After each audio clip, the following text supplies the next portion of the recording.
क्या आप जानते हैं कि महादेव ने एक छोटे से बच्चे की जिद के लिए पूरे दूध का सागर ही धरती पर उतार दिया था? कैसे? तो जानते हैं आज की इस वीडियो में। हजारों साल पहले ऋषि व्याघ्रपाद के पुत्र उपमन्यु अपने मामा के आश्रम में रहते थे। उपमन्यु बहुत छोटे थे।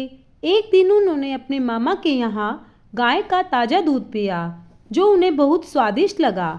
जब वे अपनी माँ के पास वापस आए और दूध मांगा तो उनकी माँ बहुत दुखी हो गई, क्योंकि वे बहुत गरीब थे और उनके पास गाय नहीं थी। माँ ने गरीबी के कारण पिसे हुए चावल को पानी में मिलाकर उसे दूध कहकर उपमन्यु को पिला दिया। नन्हे उपमन्यु ने जब वह पिया तो बोले, माँ, ये तो स्वाद नहीं है। जो मैंने मामा के यहाँ चखा था वो बहुत स्वादिष्ट था। माँ की आंखों में आंसू आ गए। उन्होंने रोते हुए कहा, पुत्र, हम बहुत गरीब हैं। अगर तुम्हें असली दूध चाहिए तो उस महादेव की शरण में जाओ, जो पूरे ब्रह्मांड के पिता है। उनके पास अमृत की नदियाँ बहती है। छोटे से उपमन्यु ने माँ की बात को पत्थर की लकीर की तरह मान लिया और हिमालय पर तपस्या करने चले गए। उपमन्यु ने ओम नमः शिवाय का जाप शुरू किया। उनकी भक्ति इतनी शक्तिशाली थी कि महादेव का सिंहासन डोल गया। लेकिन महादेव इतनी आसानी से नहीं मिलते। महादेव ने इंद्र का रूप धारण करके उपमन्यु के सामने प्रकट हुए। इंद्र ने कहा, क्यों उस भस्मधारी शिव की पूजा कर रहे हो? वह तो शमशान में रहते हैं। मैं स्वर्ग का राजा हूँ, मुझसे जो मांगना है मांगो।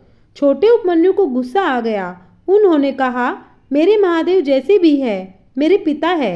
अगर आप उनकी बुराई करेंगे तो मैं अपने प्राण त्याग दूंगा, पर आपकी बात नहीं सुनूंगा। उपमन्यु की निष्ठा देखकर महादेव अपने असली रूप में प्रकट हो गए।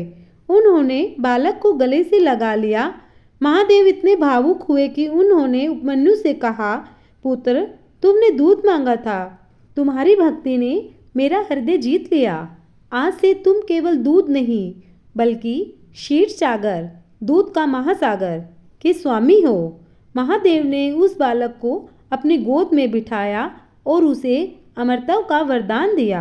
यदि विश्वास सच्चा हो और संकल्प हिमालय जैसा दृढ़, तो स्वयं ईश्वर को भी भक्त के वश में होना पड़ता है। जय भोलेनाथ, हर हर महादेव।